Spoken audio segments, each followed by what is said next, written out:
Stuka Joe here, and today we're going to do another infamous unboxing video. But this one is a little special. Normally unboxing videos are of new games, and after all, unboxing videos are what you can call the beauty pageant of war games. But this game is not new at all. This is the game of France 1940, published in 1972 by the Avalon Hill Game Company. Designed by Jim Dunnigan, and the graphic artist is Redmond Simonson. So this game is special. This is an SPI game, but published by Avalon Hill. The game originally appeared in Strategy and Tactics, but Avalon Hill published the game with upgraded components. Now, this game is also very special to me because it is one of the two first war games I ever had. When I was 13, my aunt and my Uncle Charlie, who's from Philadelphia, took me to Chicago to see the Chicago Museum of Art. Now, ask me if I remember anything about the museum. I don't. What I remember is that they took me to a department store, and there was a full wall of Avalon Hill games there. And I remember Guadalcanal, 1914, Waterloo, those games with the big flat boxes. And there were some bookcase games, and this is one of them. You see here, the bookcase format. So my uncle said, well, pick two games of whichever you like, and I picked France 1940 and also Luftwaffe. So that's why this game is very special to me. Now let's take the sleeve off, and the first thing you see is that the box lid doubles as the combat results table. This game has been criticized because of this result, counterattack, which some people don't like because you keep on rolling back and forth until you have a result, and usually the French get the short end of the stick, but historically that's what happened.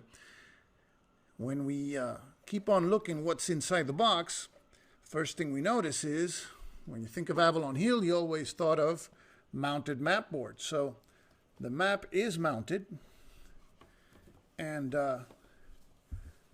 it's a map of France, of course, and you have up here Germany, and the Netherlands here, Belgium here, and France is all this here, and here you see the Maginot Line. And the Germans are trying to capture Paris, which is worth 30 victory points. And also, part of the objective of the game is to destroy units. And you'll see that there is a victory point record track here, where you keep hundreds, tens, and units of victory points. So that is the map board. Continue looking at what comes in the game. We have the rule book, and it's not really a book. It's a folded sheet of paper, which is a little awkward. So it's two sides of this. And we have one of the things I like the most, the designer notes and campaign analysis. So this is a booklet that gives you historical information about the campaign, the equipment the sides have. Here we have the tanks, and also designer notes by Mr. Dunnigan. Very cool. And we also have a brochure of games by Avalon Hill. This was a time where a game would cost you $10. Here we have, see how it looks from the inside, see? We have their classic games here, the ones with the flat boxes here. Midway, Blitzkrieg, Origins of World War II, which now people have some interest in it. The always classic Panzerblitz, Luftwaffe. These are the bookcase games.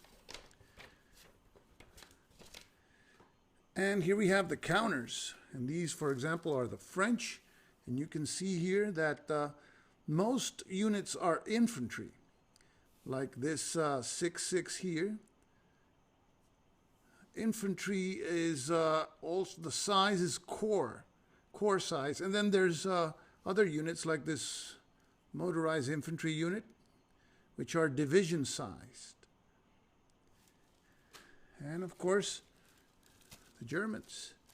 And the German corps are the first number, that is a 7, that's a combat factor, and the second number is a movement factor. So German infantry corps are 7 combat strength, French are 6. But there are panzer divisions. See if we see one around here. Here we see one. Here we can see the 8th Panzer Division. But there's much stronger panzer divisions. And you can stack the equivalent of up to 3 corps in a hex, but you can only attack with the equivalence of 1 corps. Attack and defend. And here we have the Brits in bright red. And we have the Belgians and the Dutch. That's a Dutch corps there, the D.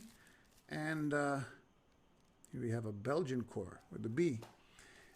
And classic square Avalon Hill die.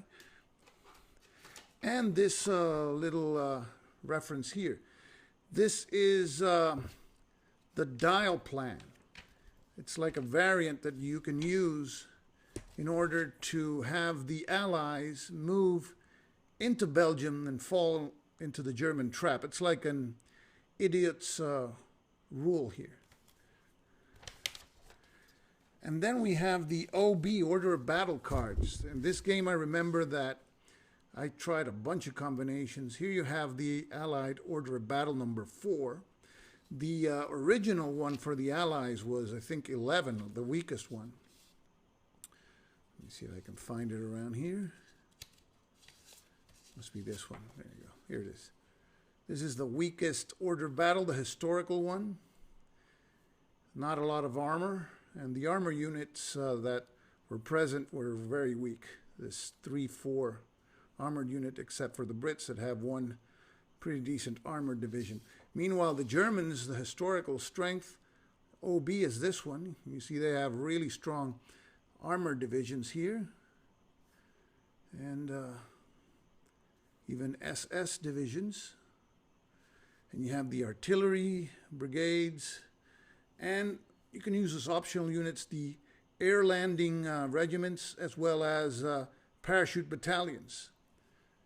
So, and there's a lot of these order of battles, so you can do different types of combinations.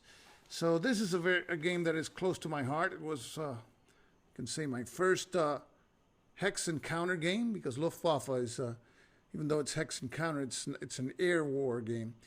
And I've played it a lot, and always enjoyed it, even though it's outdated and it's been harshly criticized. So that's the unboxing of France 1940, Avalon Hill 1972.